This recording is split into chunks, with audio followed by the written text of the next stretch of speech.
Hello, my name is Michael Noland. I'm here today to do a live training stream on how to extend the editor.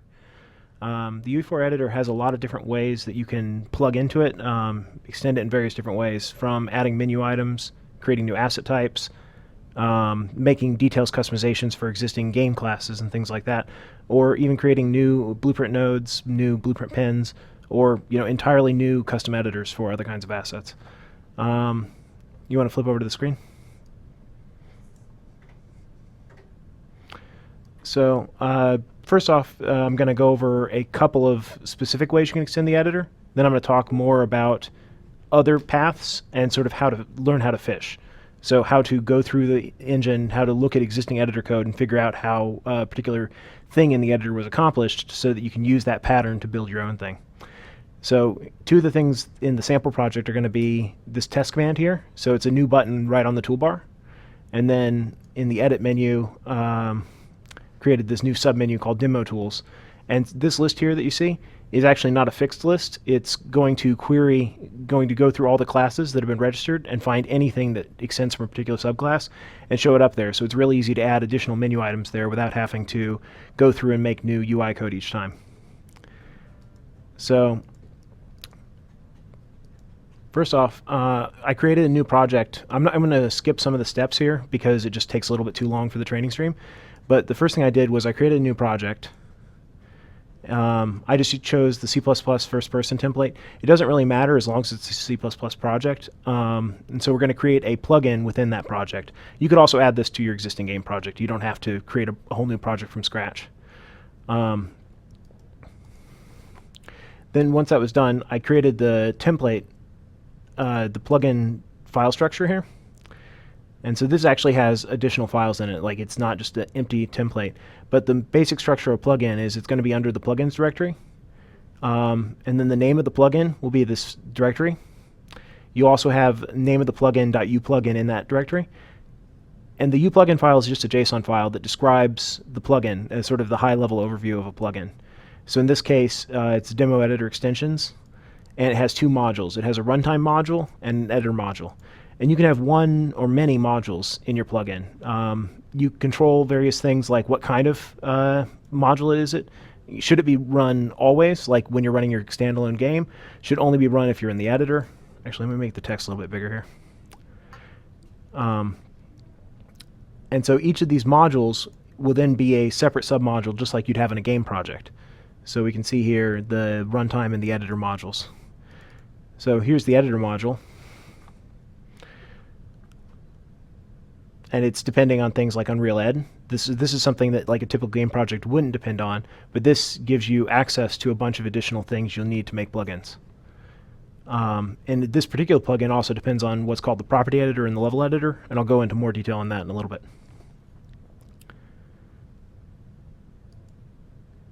So within each module, I'll open up the other one real quick. The bare minimum you're probably going to have in a module is a private PCH, and this is the file that every C++ file in your module will include, and then a module CPP. And so this has the implement module in it. So this one doesn't do anything, but if we open up the editor module, you see that you can actually, this is where you'll actually register your extensions with the rest of the editor. So in this case, it implements iModule interface.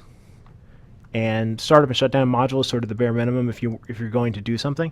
Then this is sort of the meat on how those menu options for like trigger tool and stuff like that worked. So we'll just scroll down here. So startup module, you can register. Each different extension point in the editor has some system that you'll talk to. So in this case, what's called the property module is responsible for things like details panels. So like, when I select an object, this here is a details panel showing a property editor. The property editor module can be used to register customizations or to spawn new instances of it, that sort of thing. And so if we look at this, buttons like these buttons down here are not actually intrinsically present. What's happened is that somebody created a details customization in the editor that will show these buttons when the actor meets certain criteria. So replace with composite blueprint, add level events and stuff like that. You can do this yourself, so you can create new details customization. So imagine that, the simulate physics, if that's unchecked, you actually want to just hide a bunch of other properties. What you could do is you can either use an edit condition in the header, or you can write custom code. So you could even do things like have a button show up or completely change the layout. So UMG does this, for example, where you're picking a pivot point. It's got a 3x3 grid. So that's a custom widget that shows, where it lets you edit the property in a prettier way, I guess is the best way of describing it. And so a lot of these things are just built-in customizations. So I'll just go ahead and use this tool real quick. Let me just select some widgets or some actors.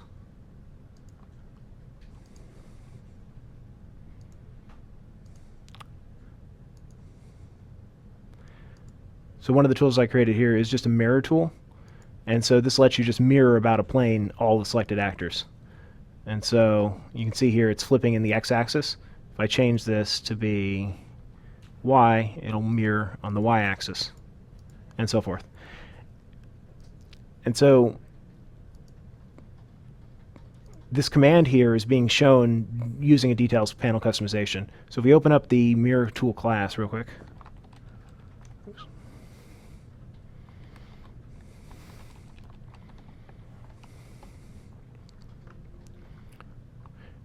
So the mirror tool, all it has is this property that you can edit, and then a mirror selected objects function.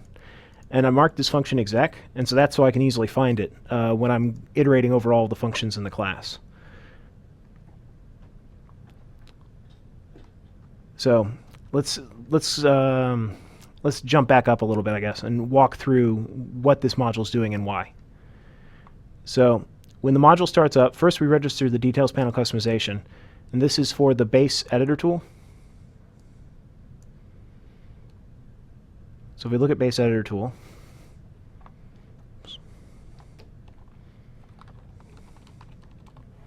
this is the parent class of that mirror tool, and it doesn't really have much in it. It's just got help text. The main point of this class is just to be able to easily find all of the different tools that we're creating. And so we can look for all classes in memory that's derived from this class. So we register a customization on it. And so now what we can do is we can go over here. We look at this customization.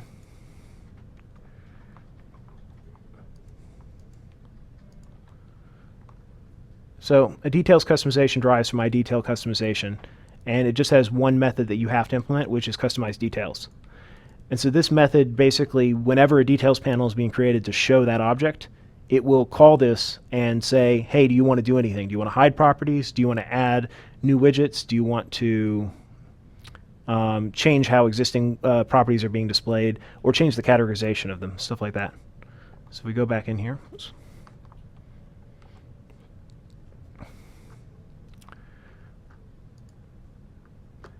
So in this particular case, all we're trying to do is create a button for each one of those functions. And so it goes over it gets the set of objects that is being edited. It runs over each one of those and gets the class for that object. And so it's just building up this set of classes. Then it creates a new category to stick the commands in. And it creates a button for each one of those elements.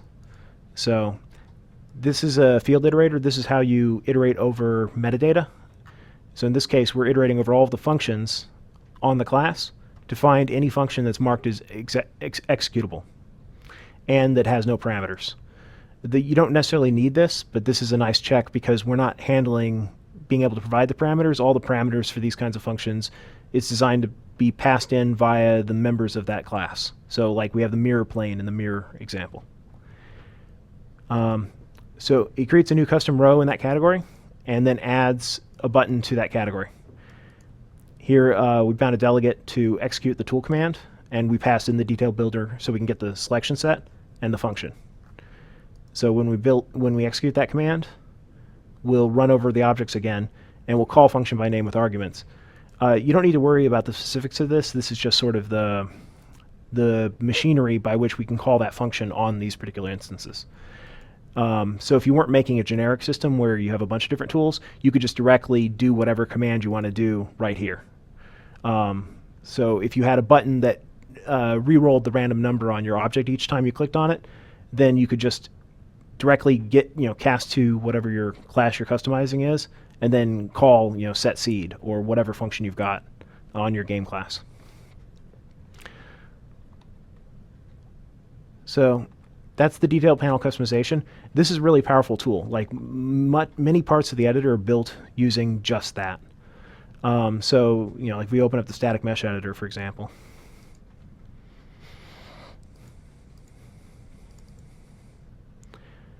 this here is being customized via the details panel customization to provide stuff like lot editing.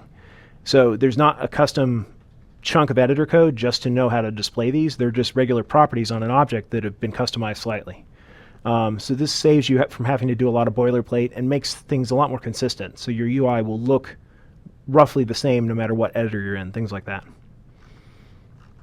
And that's true of most of the other editors, so the sprite editor, texture editor, and so on and so forth.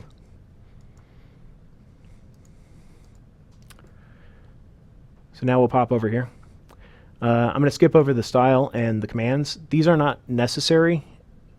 They're really useful. Like once your plugin starts growing beyond a certain size, you're going to want to do things like have cool looking icons on your menu options and things like that.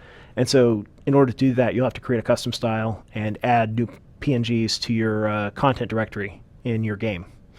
But to start off, you don't have to actually do any of that. You can just skip it. So now the next big chunk of this particular example is how do we actually get this to show up in the menu? So, we've got this button up here, and we've got a button, well, submenu over here. The way you do that is through what are called menu extenders. And so most modules will expose a way of registering extenders. The level editor exposes multiple kinds. So here we see level editor module, can't talk today. Level editor module get menu extensibility manager, and level editor module get toolbar extensibility manager. And these pretty much do what they say. The menu extensibility manager lets you extend something somewhere in one of the menus, and the toolbar extensibility manager lets you extend something in the toolbar. The same thing is true for like the texture editor or the sprite editor. Things like that will expose a way of getting this list and adding an extender to it. But how do you know where you want to add to it? Turns out that there's an option in the editor preferences that that basically turns on debugging for this sort of stuff. So let's go to editor preferences, miscellaneous, and then display UI extension points. Now this only takes effect when the menu is created. So you can't see anything here right now, but if I open up one of these menus that is dynamically created, now you can see this green text that displays the name of these different things. So if we want to see it for stuff like this toolbar, we'll have to actually restart the editor. So let's go ahead and do that.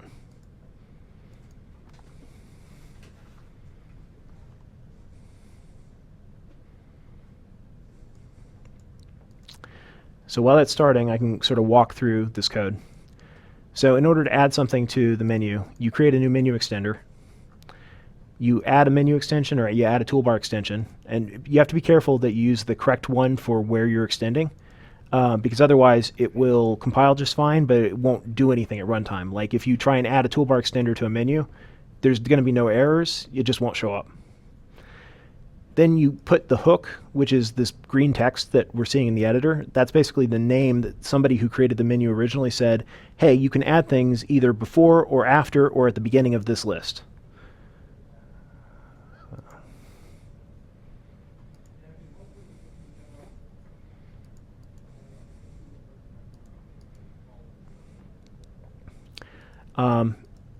This next parameter is basically where in that section you're going to add it. So do you want to add at the end of the section, the beginning of the section, etc. The command list can be null. Otherwise, you can pass in a command list. And this basically lets you bind a set of commands saying, like, here are keybinds and so forth, icon and all that sort of stuff that I want to use this with. Then the last thing you use is the extension delegate, which is actually what adds the command. So the rest of this is just to cause the editor to call that whenever it's creating its menu or toolbar.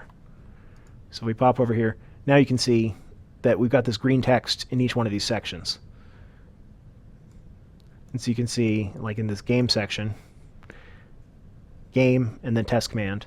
And that's being done right here, game, and then we're going to call the add toolbar commands. And so right here, we just add a toolbar button. And so this works just like if you were creating a completely custom UI with Slate. You're getting passed in a toolbar builder, you're getting passed in a menu builder, and you can add things to that and do whatever you want. And so in this case, the menu builder is going to create a list of the different tools that are available. And the toolbar builder just creates this test command that doesn't actually do anything right now. It's not hooked up to anything. It's just showing how you could add a command to the toolbar as opposed to the menu. So this is the implementation of the tool menu. So edit, demo tools, and then whenever it tries to get the contents of the submenu, it calls this function. And so this function is iterating over all the classes in memory, and it's looking for ones that are not abstract and not deprecated.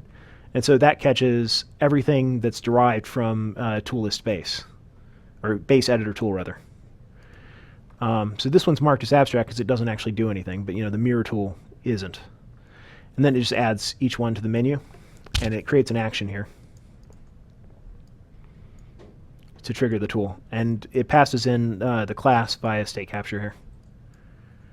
So that's just an argument on it. So what this does is it's going to create a new window to show an instance of that. So first it creates a new copy of the class that was passed in. So the mirror tool, for example. And in order to prevent it from getting GC'd, since we're not keeping a reference to this anywhere else, it calls add to root to keep it around for as long as you've got the property editor open. So then it puts that into array and calls create floating details view, and so that creates this separate window editing that particular object. And then it binds on window closed on that window so that we can remove it from the root set when you're done. So whenever the window's closed, we go ahead and remove it from the root, and then the object can get GC'd as normal. So I realize that's kind of a lot to take in, but once you've sort of gotten to this point, once you've got a custom plugin and you've got sort of the foundation of you understand how to register with other modules or how to get menu options or create new windows, you can go from there and do almost anything.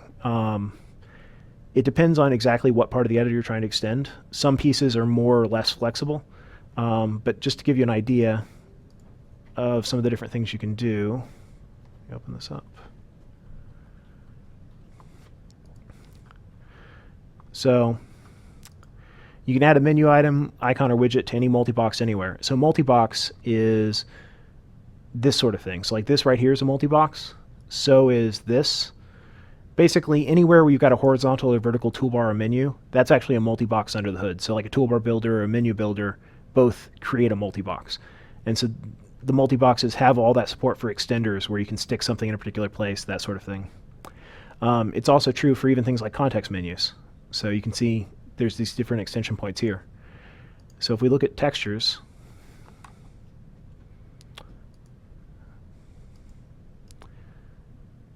this menu right here is actually done entirely using menu extensions, this Sprite Actions menu, because everything in Paper 2D was done as a plugin. It's not part of the core engine in that regard. It forces us to make sure that we design things in a way that's extensible. And so the texture menu here is commands that the Sprite plugin can do onto a texture. And so basically you can make actions, so like you can make an action that would invert a texture or flip a texture or color balance a texture, anything you can imagine really. And then based on that, go and modify the asset or create an additional asset from it, etc. So that's creating menu items. You can also create custom widgets. So in the settings here, this distance slider here is a custom widget that's stuck into the menu. So it doesn't have to be just a menu action with a checkbox or anything else. You could actually put arbitrary widgets in there. So you could put a color picker in there. You could put, some 2D coordinate entry, whatever you can imagine. Basically, as long as it's a Slate widget, you can put it in the menu.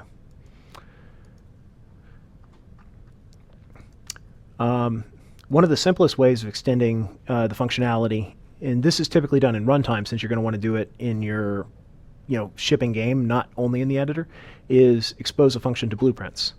And so that's really simple to do. You can just add blueprint callable or blueprint pure to a ufunction declaration, and it'll show up as callable.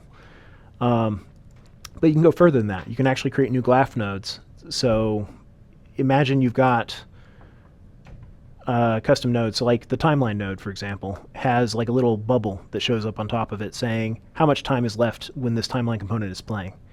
And so that's done with both a custom K2 node, which is sort of the node that lies in the graph, and a custom sgraph node, which is the visualization that's used by the graph editor. This can get more or less detail, or what's the best way of saying it?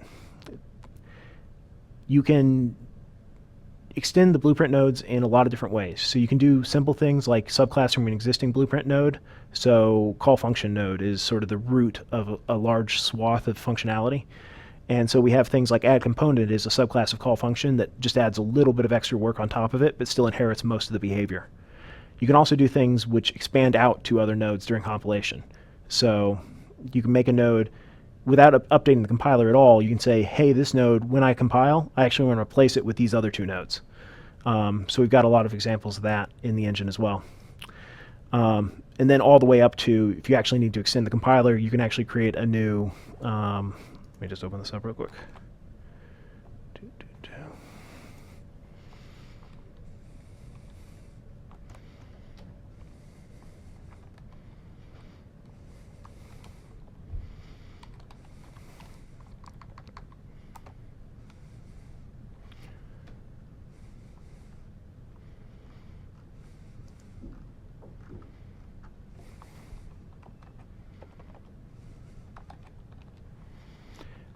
So you can create a node that actually has a node handling functor, which is what's being used by the compiler to actually do the work. And so core nodes like variable set, variable get, things like that have their own custom ones, but most of the time you wouldn't need to go that far. So for example, if you want to have a variable node that displays some properties about the current value of that variable, you could derive from variable get and then add a tooltip to the top, for example, instead of having to sort of reinvent the wheel for that kind of thing. So the graph node visualizer is if you want to affect either the placement of the nodes or if you want to affect the how they render or whether or not they choose to show particular pins, you can do that. It's fairly rare. Like the built-in visualizers are usually good enough for most cases. So even if you create a custom node, you probably wouldn't create a visualizer to go with it unless you have an edge case. Graph pin visualizers are used to add new pin literal editing capabilities. So for example, you've got a custom struct in your game that, say it's got a name and a color associated with it. Instead of forcing you to create a separate literal node and wire it in, you could create a custom pin type that will let you edit both those values in line, just as if it were a built-in type. In a lot of these cases, it's basically find one that works the way you want it to, and then have a look at how that's implemented. So, for example, let's just create a new blueprint here.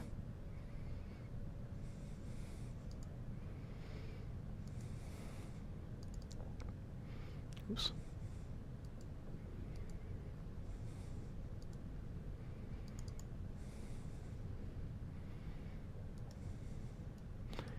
So you can see these green things are everywhere.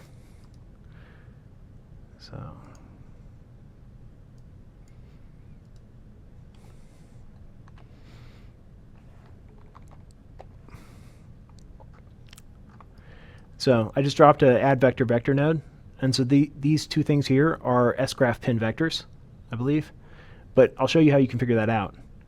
And this is one of the most useful tools that you'll ever find for figuring out how to write slate code. It's the widget reflector. If I can find it.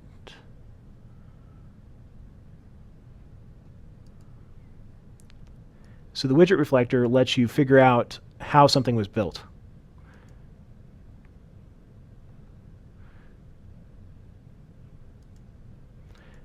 So here we can see this is actually part of an S-vector text box, which if we keep going up a little bit more, is part of an sgraph pin vector.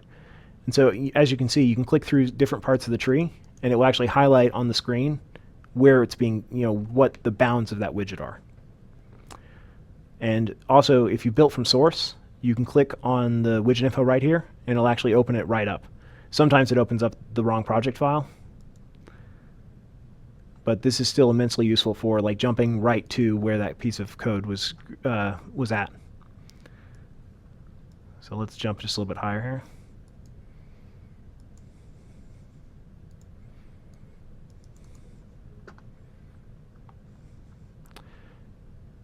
So here we can see this is creating it here. So you could have a look at sgraph pin vector and then build your own custom pin following that pattern. Sort of all the built-in ones are right here, but before it tries to go through the built-in ones, it goes through this registration system. So you can register with the visual pin factories and make your own custom one, and your custom one will have priority over the built-in ones. So you could look if it's a struct, and if it's of a struct of your particular type, then create the custom pin factory your custom pin instead of factorying one of the built-in ones.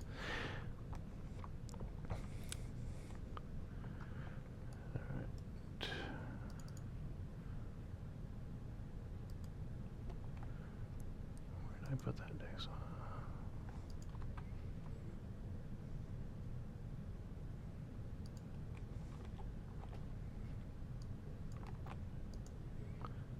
Okay.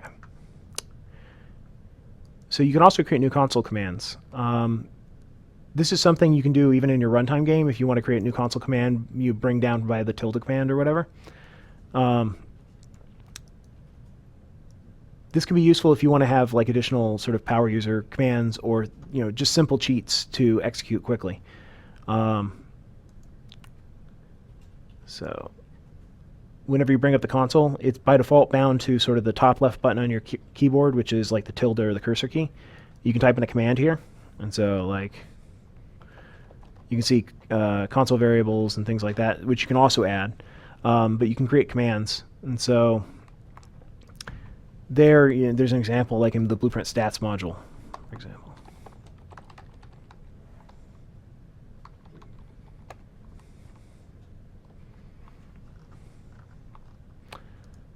So you can just register console command, and then it's got a delegate that's called whenever you do that command. So you can do dump blueprint stats, and then it'll call that function. So this is a really simple way of exposing functionality without having to necessarily worry about Slate or UI, if you want to just get started on things. So we've already talked about customizing types quite a bit. So you can either customize, like the details panel for a component or an actor, but you can also do struct customizations where, like editing a vector on an actor, for example, like this transform is a custom customization. The one thing to know about struct customizations versus actor customizations is that when you're customizing an actor or an object, you can, by default, it will still show all of the properties. Like, if you do nothing, it defaults to showing all the properties in the categories that they show up in. But with the struct customization, as soon as you say, I'm going to customize this, it stops having any default behavior. So it's your job to actually add each property back that you want to show. It's just a little bit of a different default. But you can also customize a property in a struct from the parent actor, if that makes sense. So if you've got a member named foo of my struct, you can actually customize one of the values within that foo from the class customization. So you don't have to go all the way to struct customization if you don't want to.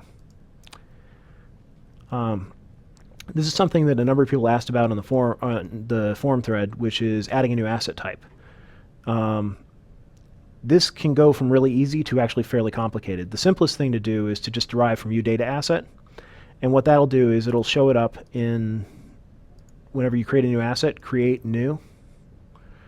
Under miscellaneous, there's a data asset category. And so that just shows a list of all classes that derive from data assets. So that way you don't have to create a factory or anything else. And so that allows you to just create these things simply. So like you can create a Blackboard data by this method.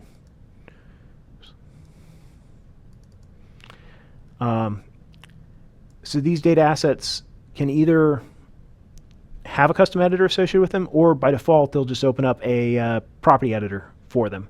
And again, you can just make a details customization as your customizer for that property editor. If you want to go beyond that, you don't have to, then you would, instead of deriving from UData asset, you derive from UObject or whatever other asset, like if you're extending an existing one. And then you create a number of additional classes associated with that. So you would create an asset factory that would either create a new one or create one from import. And so that you'll create asset type options, which explain basically how the content browser interacts with that asset. So we can have a look at something like that.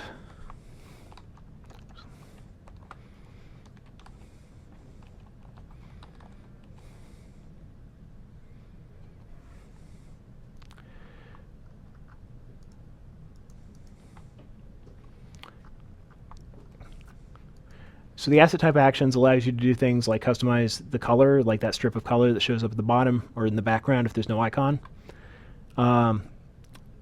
What actions, if it's got additional custom actions in the menu, what categories it'll show up in things like the filters and the create new. Basically, it's just explaining how the content browser is going to interact with your asset type. And so if you don't create one of these, then it's going to have those defaults for like the UData asset where it shows up in miscellaneous and doesn't have any custom properties or anything like that. For something like this, I would have a look at an existing example. So for example, Paper 2D, again, because it's made as a plugin, it's got an example of just about every kind of way that you can extend the editor. So you can have a look at, say, a paper sprite or something like that to see how you create the different classes. So you need to have the runtime class, you have the importer, you have the asset factory, etc. So we can have a look at some of that.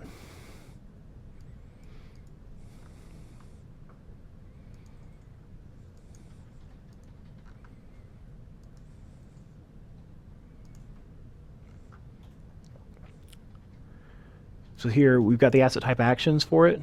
We've got wrong module.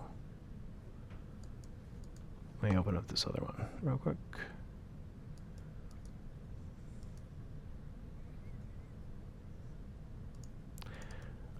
If you want to have a custom thumbnail renderer so that, instead of rendering just this square that says the type on it, you actually want to display something visually if your asset supports that, then you would derive from one of the different thumbnail renderers and implement draw. And so in this case, it's using the default size thumbnail renderer. It's not trying to do anything special with the size. And so then we draw a single frame from the sprite, for example. So you got the thumbnail renderer, you've got the factory. And so what this factory is it's creating a new instance of that asset in the content browser. So this is factory create new. Oh, that was the flipbook one. Sorry, I wanted the sprite one.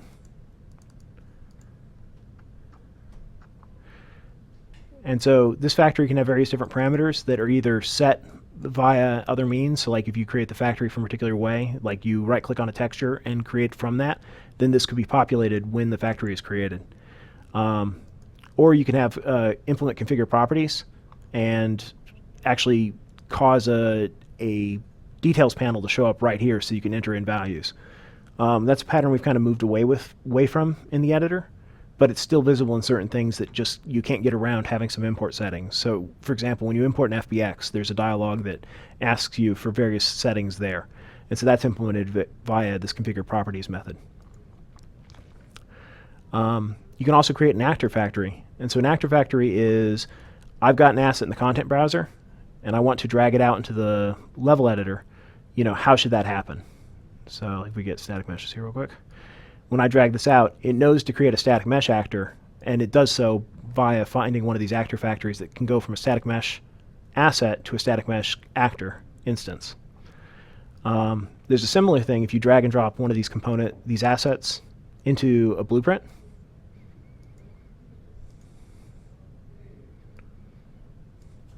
How it knows how to go from the asset to the component is done via a similar method called the component asset broker, which knows how to go between a component and the asset or vice versa. So we can see that here.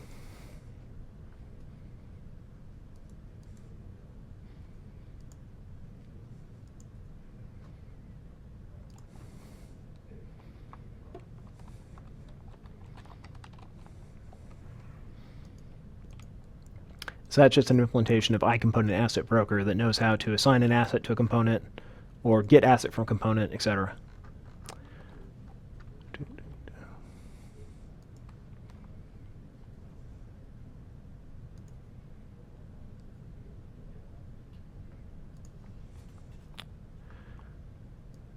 Okay. So that covers sort of a lot of the interaction with a custom asset type and the main editor. But then if you want to actually create a custom editor, you want something above and beyond just the details panel to edit.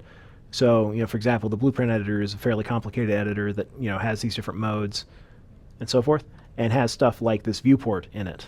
A similar thing can be seen, static mesh editor has this viewport, the details panel, but then it also has this toolbar at the top. Then what you can do is you can create a custom asset editor and possibly implement a editor viewport client. And so that's what this is right here. And so that allows you to do custom things like change selection, like I can choose things in here. I can add collision to it and move the collision around, those sorts of things. That's all implemented in that editor viewport client that this editor is built on top of. So let's use the widget reflector real quick to see how that works.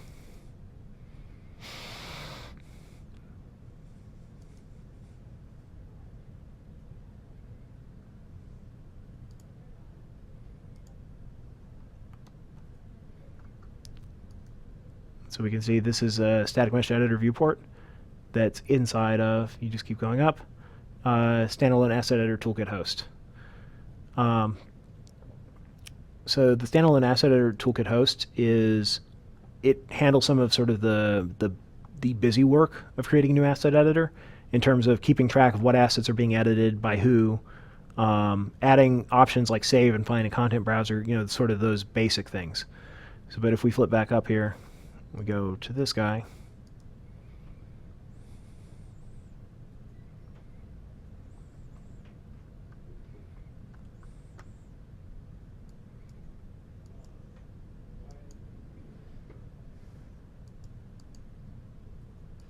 We'll just open this up in the other one.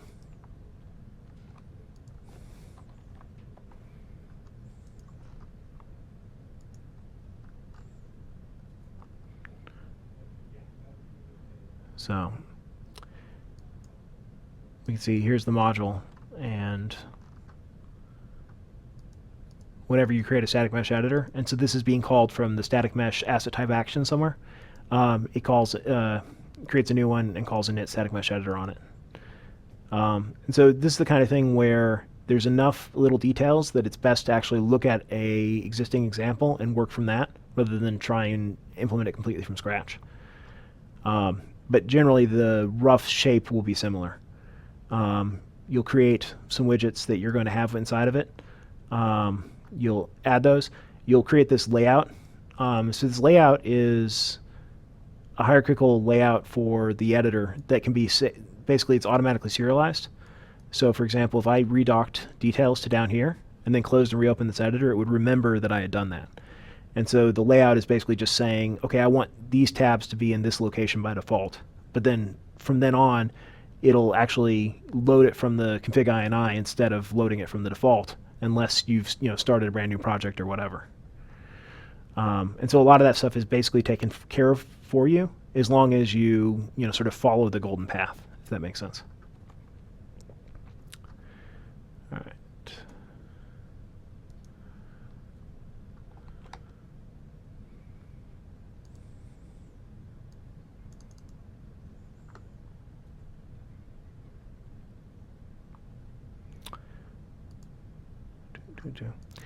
And obviously, sort of if you have sort of the full gamut of things where you've got your asset, it can be a component, it has a custom editor, it has a thumbnail renderer and stuff. There's a lot of these different pieces, but you may not need many or most of these depending on your use case.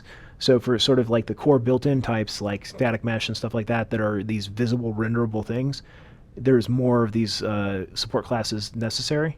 But if you're just creating a custom asset for your game that's like, say, you've got a tower defense game and it's like a wave manager. So like at this time, 3 of this enemy show up, and at this time, 2 of this enemy show up, and things like that. You wouldn't necessarily need all of these different editors. Like you wouldn't need a thumbnail. You wouldn't need a component asset broker, things like that, because you're going to use that asset and you're just going to read that during your gameplay code. The next sort of big class of things you can do is a custom editor mode. And so editor modes are sort of a set of code that can handle input or draw things on top of whatever's going on in an asset editor or in the level editor. So these buttons right here are actually the different modes that are sort of built in. So things like vertex paint and mesh paint are in editor mode, as is editing landscape. And so these editor modes can do a variety of things. Like they can automatically add UI into this modes dialog up here. So you can see these different buttons, managing it. They can also do custom things in the viewport. So, if we select a mesh, you can see how it's drawing all the vertices and it's drawing the circle on, sort of where is it going to be painted if I start painting right now. So you can create these modes that are like permanent, that are sort of always available and always activatable. But you can also create sort of transient modes. So like you could make, if you have an actor reference in a blueprint and you click on that, it actually opens up an actor picker. So it lets you click somewhere in the viewport to select an actor, and then it sets that value on the property. That's actually an editor mode that's activated and then torn down as soon as you finish clicking without ever changing this UI up here.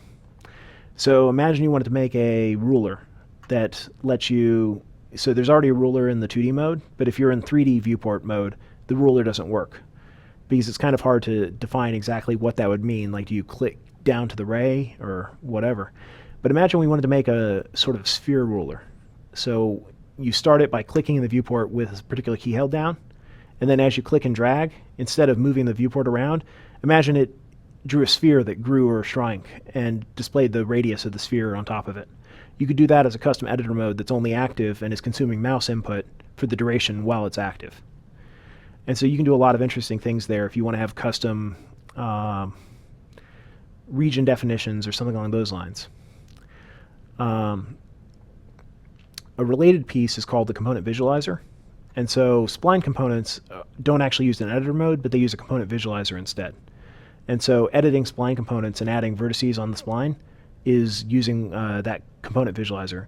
They're mechanically very similar, and at some point in the future we'll probably end up merging those two classes so that the component visualizer is really just a kind of editor mode. But for now they're separate, and you can just pick and choose which one of the two you'd like to use. Some of the other things that you wouldn't do on their own, but they serve a means to an end, are things like a derived slate style or in a command list. And so what those allow you to do is the command list allows you to say, like, here are the default key bindings for something. And so they'll automatically show up whenever that command list has been instantiated in the key bindings menu. So editor settings, keyboard shortcuts. And so you can see each one of these has different commands in the default bindings form, and you can use it for things that don't have a key binding by default, but that still lets people go in and add a binding later on. And so the command list can look something like this.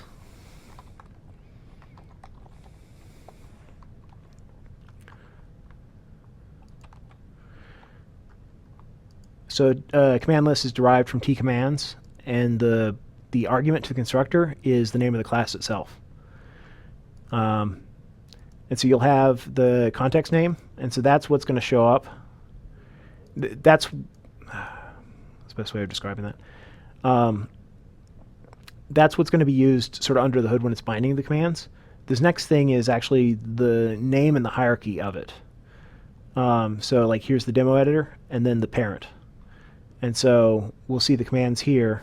There's not really any in there, but they will show up in here. So we see the test command.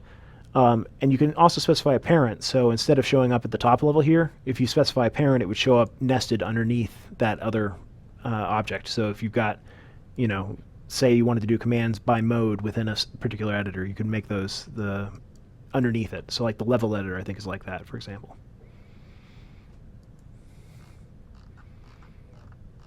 Or maybe not. Looks like those are all top level.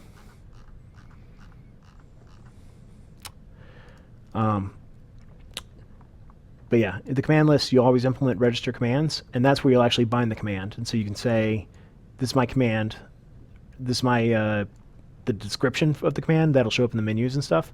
And then you can say what the tooltip for that command will be as well. And then the kind of user interface action. So this can either be button, which is like it's a clickable thing, but it can also be toggle button, so it's a checkbox. Radio button will mean like there might be multiple options in a group. So say you've got a 1x, 2x, and 4x zoom level. Those might be 3 radio buttons in a single group. And then checkbox is like a toggle button. It's read only. So it shows you what the value is, but it doesn't actually let you change it. So you might use that if you've got 3 options in a menu that you want to show kind of like a radio button. And then the last thing is this input gesture. So the input gesture lets you say things like, Control F should be the input gesture for find, for example, or Control Alt or whatever.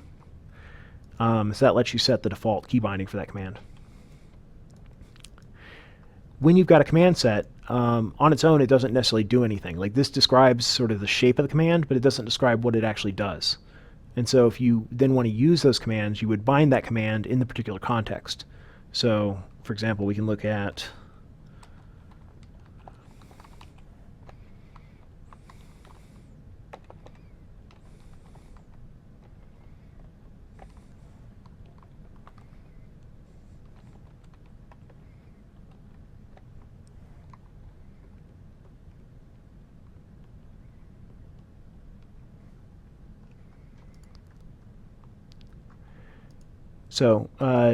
here it's map action. So basically it's saying, here's the command. So for example, we have this test command over here. We can map that command to say, execute this, and you can also do things like saying can execute. So if it's only valid to execute the command under certain circumstances, you can run this delegate before it's executed. And you can also, for things that are like a checkbox, you can say, is action checked, and so forth. So like if you just look at the declaration for map action here. See, there's a number of different forms for it that take different arguments. So you can bind just the command directly to execute, execute and can execute, so on and so forth. And so that's what you would do. And so you can actually have it do different things in multiple cases. So, like the compile button in the blueprint editor is, declared as this one global command that's the, full blueprint editor commands compile. But it does something different in each instance of the blueprint editor. And so that's how you say, I want it to do this in this particular case. The other thing is editor style. So, for example,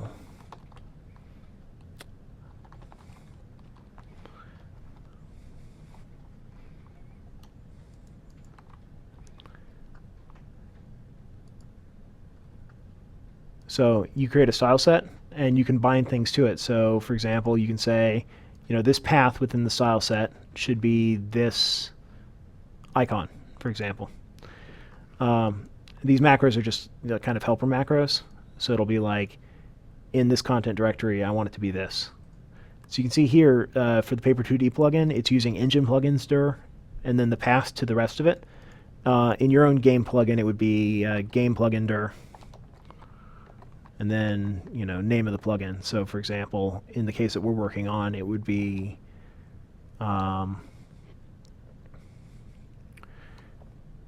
demo editor extensions.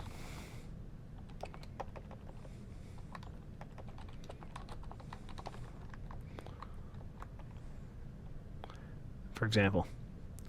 And so then you create a directory inside of your content directory named Slate in that plugin. And so you could add additional icons in there. So like if we have a look at this.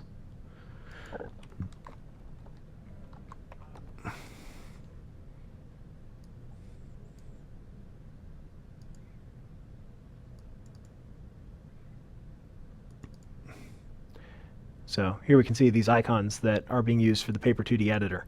So that's basically how you can add icons in a plugin without having to edit the engine, without having to put any content in the engine content directory.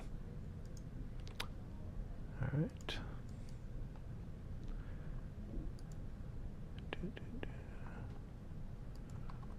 Let's just undo that.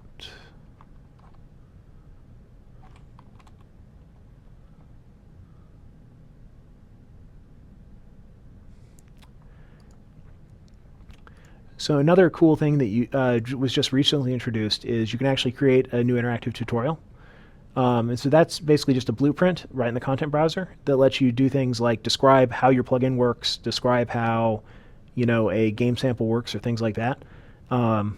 I won't go into too much more detail here. I think there's documentation on how to create tutorial documentation available, but that's a really great way of teaching users how your plugin works. So you can go walk through an example. You can even do things like highlight individual nodes in a blueprint, highlight actors in the level, and things like that. Let's see. One other thing I'll talk about, this is not exactly extending the editor, but it's another useful thing for automating the editor. You can do things called automation scripts and execute those using run UAT. So automation scripts are basically a way of using C# to script some aspect of the editor or do something arbitrary. Like our build system, for example, using cook and stuff like that, actually uses the automation system. So there's this script called run build cook, I think. Build cook run.automation.cs. And so this script is actually what's under the hood when you use the launch button, when you use the package dialog, and so on and so forth. All of them sort of will funnel into this script, and that's what ends up cooking it, what ends up running it on another platform, and etc. And so you don't have to use it to do this. I mean, you can create completely arbitrary C# scripts. But this is nice because there's a lot of helpers and utilities to do things like syncing with Perforce or syncing with your source control provider, those sorts of things. Like you want to make a custom script that like prepares a build, this is a pretty good way of going about it. And I've even used it for one-off scripting things where I needed to find all the files that met a certain criteria or things like that. It's basically just a framework in which to write C# scripts, basically. There's a bunch of examples in the engine already. So basically just find one that sort of roughly does what you want, or create a new one using that as a pattern. And then you'll rebuild the module that it's in. So for example, we look at this one. And so we can see that there's like automation scripts.automation, and so on and so forth. And so your script will be in one of these projects, and then you build that, and then you can just run UAT on it. I think run UAT may actually compile it for you. So like if you're iterating on it, you may not have to remodify it. But just run UAT and then the name sort of before the .automation.cs. So you just do run UAT space build cook run space and then the parameters for that command. So in this case, you need the project path, so on and so forth. But the parameters are different for every command.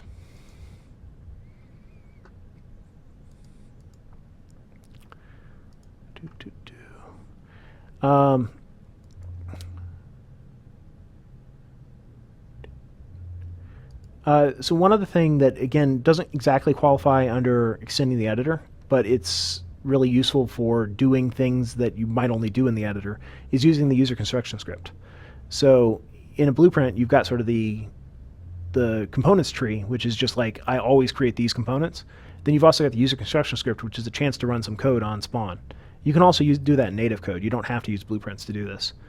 But you can use that to do things like trace around the actor and find other, make it conform to the terrain, to spawn like a fence between 2 points or things like that.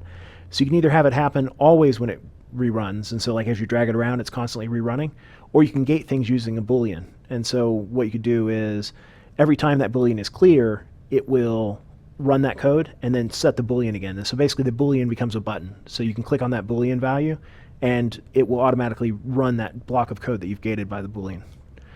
And so, you can imagine in here, if I dropped one of these blueprints down, like right here, and it's between these two actors, I could have it shoot like a line out to either one and, basically create a clothesline between the two, or create a fence between the two.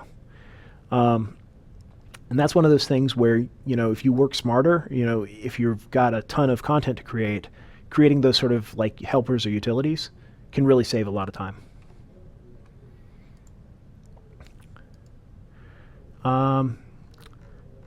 Probably the last thing I'll talk about is undo redo, and I'll just go over the mirror tool, and then I'll jump over to questions and stuff.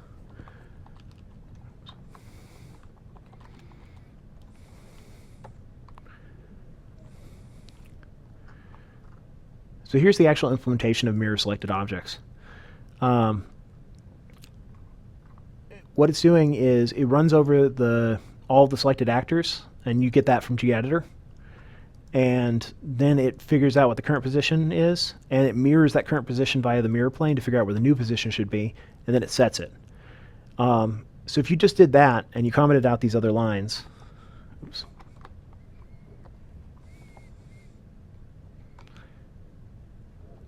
then what would happen is that it wouldn't be undoable. Like basically that action's default to not being undoable. And so you have to opt in to saying, I want to remember this so that if I undo, it gets undone. And so the way you do that is you start a transaction. And so there's a couple different ways to do this, but 99% of the time you'll use a scope transaction.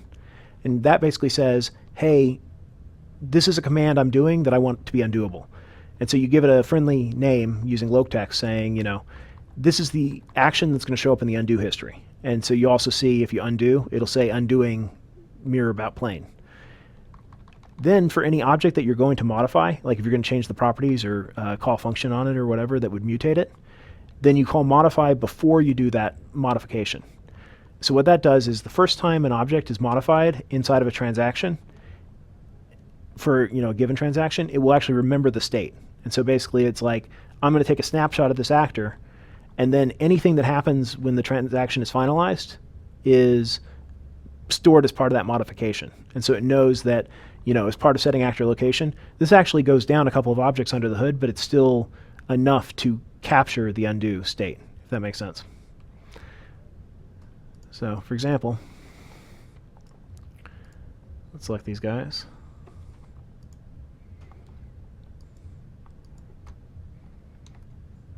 It's because the console's still open.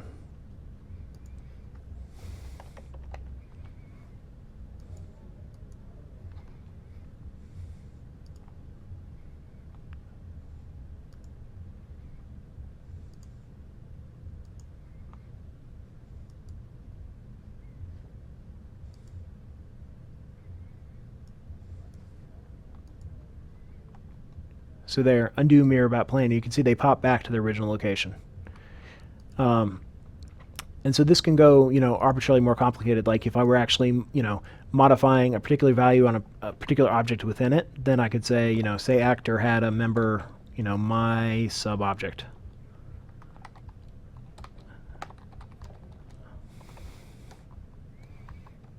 And then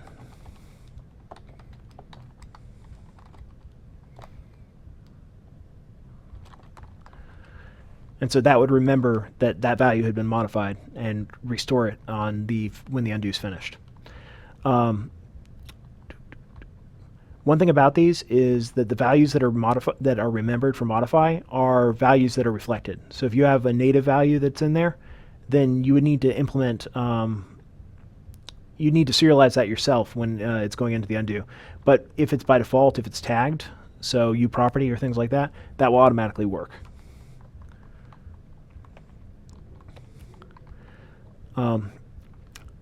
Actually, one other thing I didn't cover in the list of things you can do, but is really useful, especially when you're creating your own custom asset types and stuff, is what's called post-edit undo. So just going to go on a little tangent here. Oops.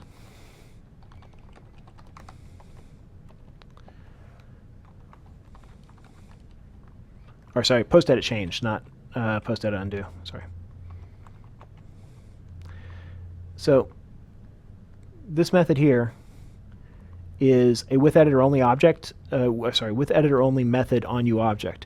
And so this lets you do things after something has been edited via most means in the editor. So if it's edited by the details panel, if it's edited via things like that, this function will get called.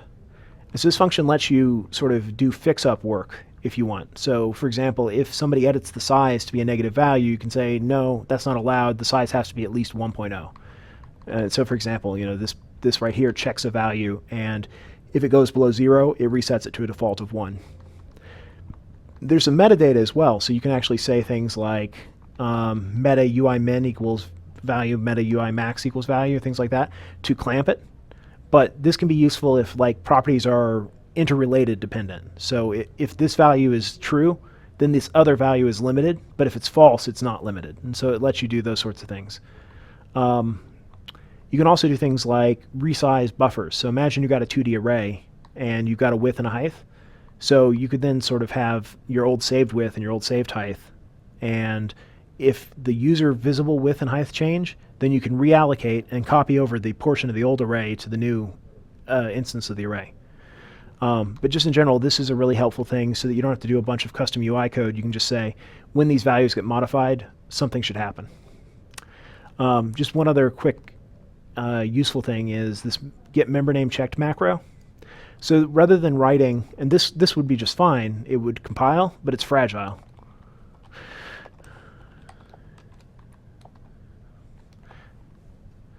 So you could just check directly against the string name. But now if I went in and modified that, if I edited the class and renamed that property, this would still compile fine, but the code in here would never execute anymore. And so we've got this macro that at compile time verifies that in this scope, this identifier is valid. It's a little bit of macro magic. You don't have to worry about the implementation of it, but it just makes your code in here more robust. So you use this macro both when you're doing like details panel customizations or when you're doing post-edit change property. All right. So I think that's about all I've got for sort of the many different ways you can extend the editor. So let's jump over to questions here. Let me pull up the chat.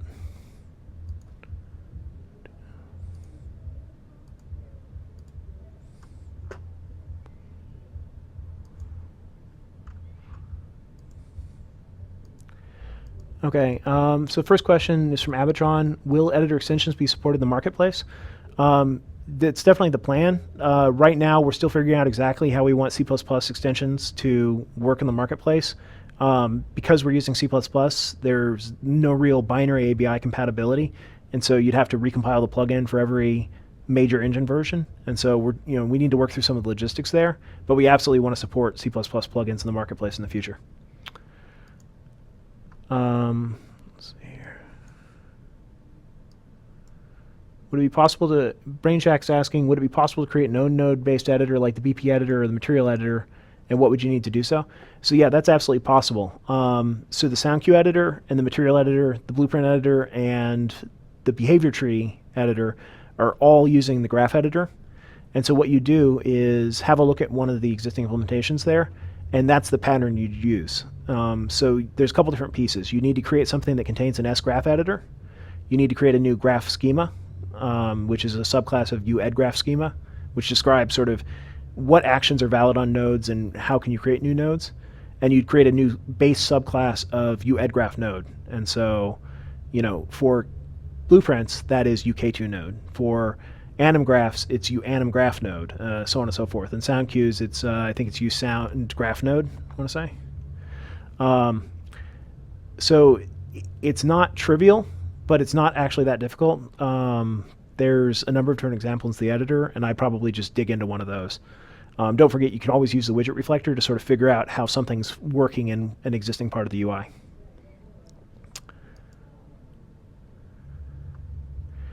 Zumba Pup asked, is there any documentation on the various manager classes we can hook for the editors? I don't think there's any documentation right now. I'm going to take the list I was showing in here and turn that into a forum post or a wiki post. And, over time, we'll end up with all that stuff documented. It's just, it's a matter of priority right now.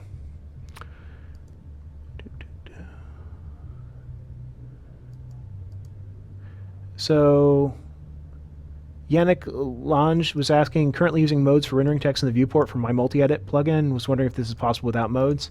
I'm assuming you mean editor modes. If you want to render, text on something that's selected, you could potentially use the component visualizers instead of editor modes. But otherwise, there's not really, a lot of ways of doing editor-only display of things in a component. Like the component visualizers is really sort of the other way for that. So if you wanted to have, say, a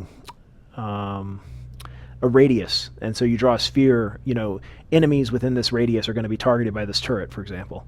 You could do a component visualizer to draw a sphere, around the object when it's in the editor, but not in other modes. And you could do text in the same way.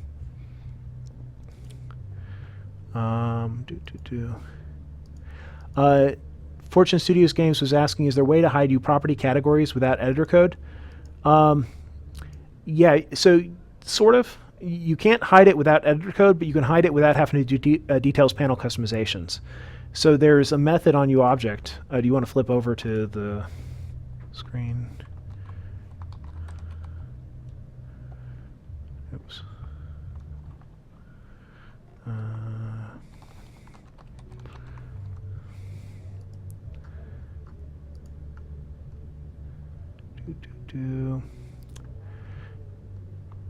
So I'm not 100% sure. I think you can do things like can edit change, so you can make them read only. I don't know if you can actually hide them this way, but there's a couple of methods that you can sort of use to dynamically update things. Like can edit change is, sort of, it predates the details panel customization, but it's still another way of adding some input into it. So the details panel customization will respect that.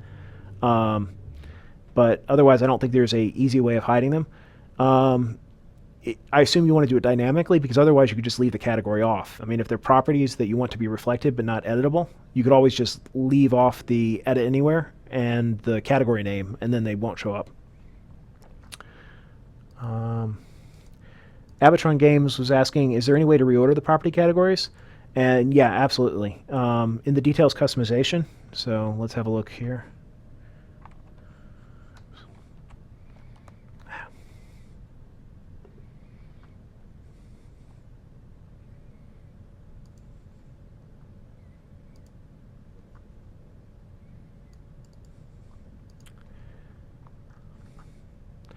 So whenever you do edit category, that sort of sets the order for that category. So like everything you do here until the end of this function is setting and structuring what the order in which properties are going to show up. And then at the end of the function, any properties that weren't customized will then all be sort of thrown in. And if it has to add new categories to do so, it'll add those categories below it.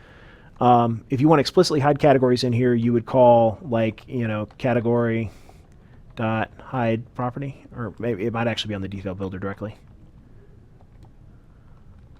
Yeah, detail hide property. But with the categories, you can, sort of roughly set the order here. There's still a few built-in categories that you'll inherit that, you don't have direct control over, but you can still specify the priority. So for example, on an actor, there's this transform section that's at the top no matter sort of what you do in your details customization by default.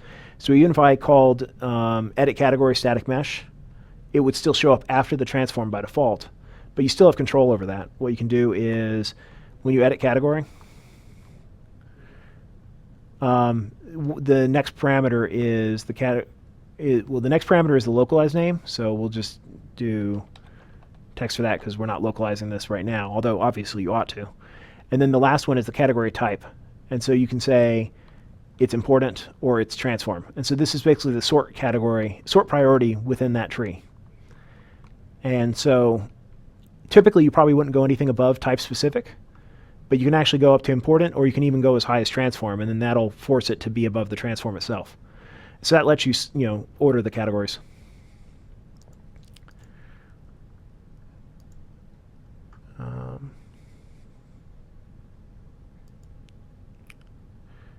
So Yannick Lange is asking, is it allowed to set up replication inside the editor?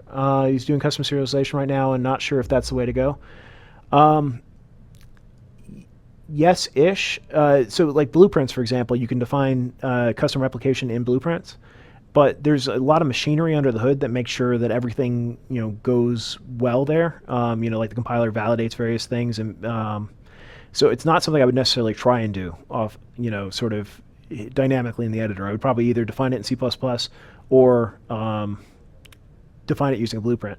What you can do, though, is like if you define in C++ that you're going to use like T-array replication to replicate an array of things, you could then add additional things to that array in the editor, for example.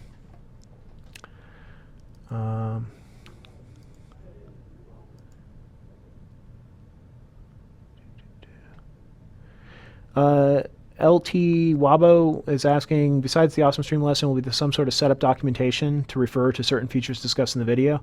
For example, how to add a thumbnail to the menu bar next to the play button.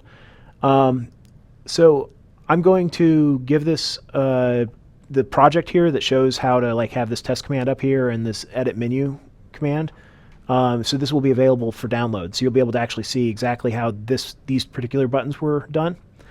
For most other things, I just recommend sort of, finding something in the editor that works the way you want it to, and again, using the widget reflector, or just looking at code to figure out how things work. There's an example for basically everything. It's just a question of, finding your way through the code to actually use it. Yannick Lange is asking, are there differences in multi-threading in games, plugins and games? Not strictly speaking. So by default, pretty much everything you're going to do with UObjects or gedit and things like that will have to happen on the main game thread. But there's no reason you can't start up a task graph or start up send tasks into a thread pool or whatever in order to go wide. Like if you want to compress textures, you might be compressing the different MIPS simultaneously or things like that. But at a high level, it's got the same threading model as the runtime game. Mr. 160H is asking, could you explain the differences between the different tab roles? Sure. So there's sort of 3 different tab roles at high level.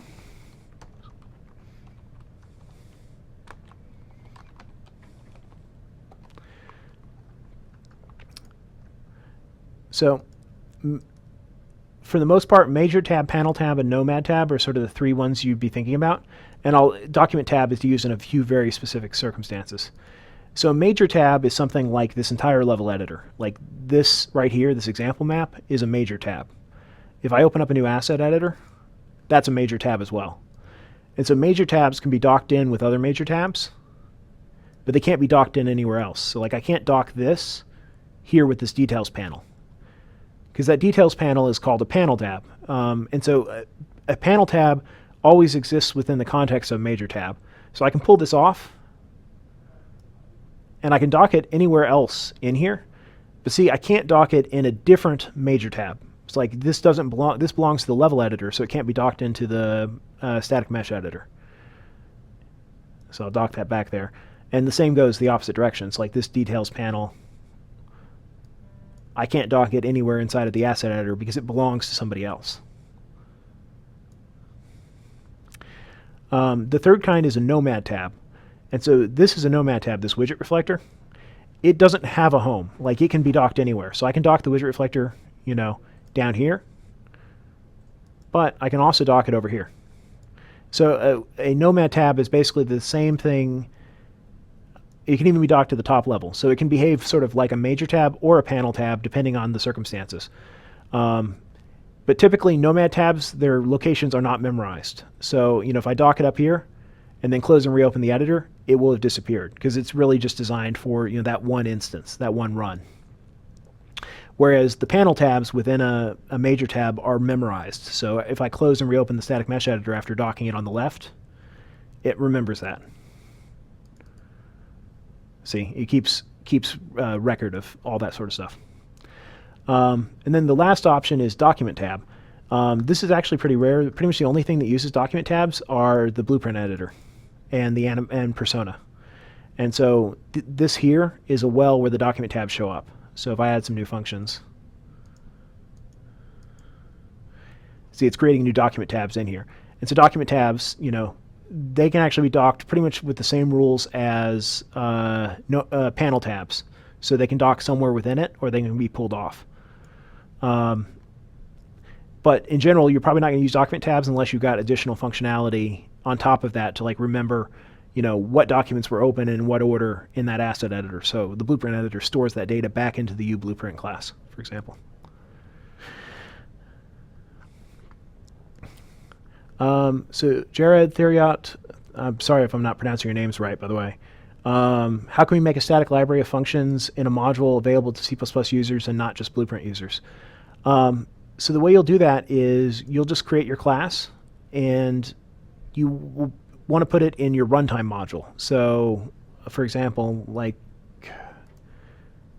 just have a look here.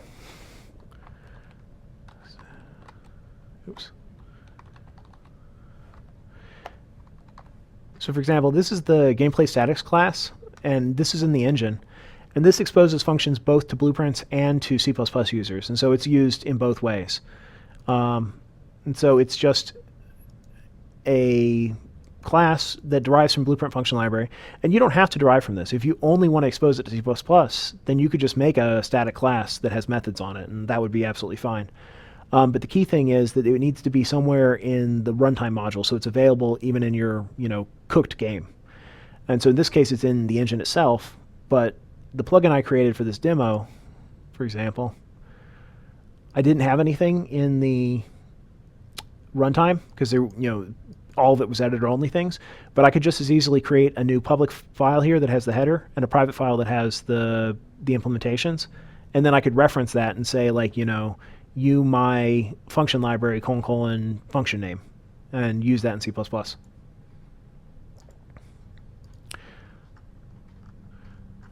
What you want to do is you need to depend on that module. So like if it's in your game module, you'll depend on it automatically.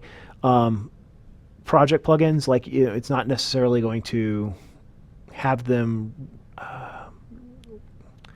in scope by default, if that makes sense. All right.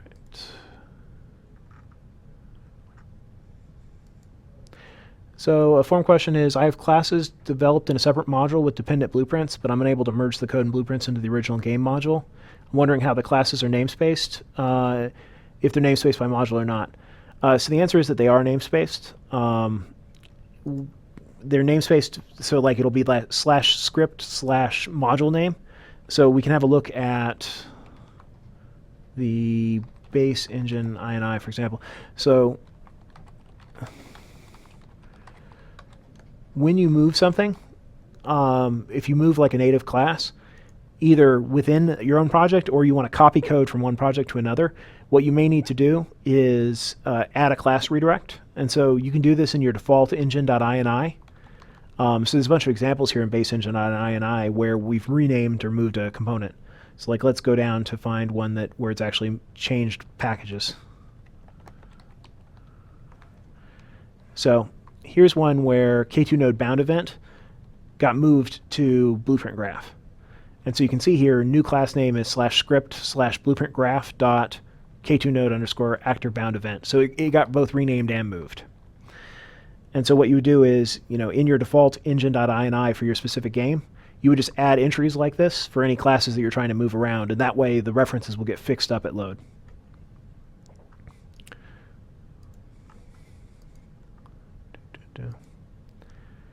One of the other questions from the forum was, can I make it so that the little icon in the scene outliner actually disables actor creation when playing?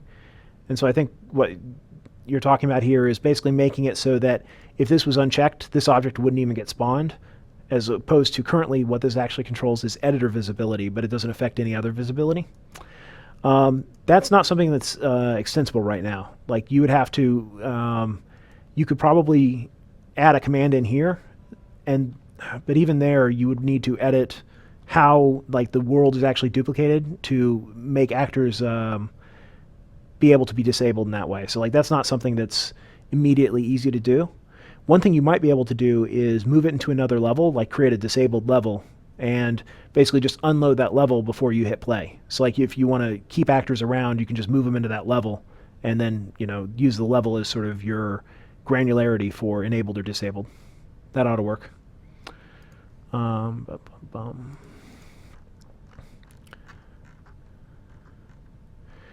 So I think that's all the questions I've got in this document here. So let me just find the Twitch chat real quick.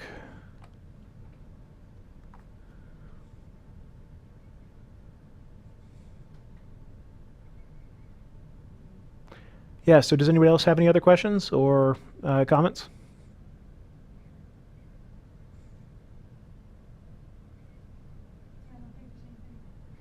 Okay, cool. Well, I hope you guys found this helpful. I know it's a lot of information to cover, but it can be really valuable and you can do some really awesome things extending the editor. So I'm looking forward to seeing what you guys create.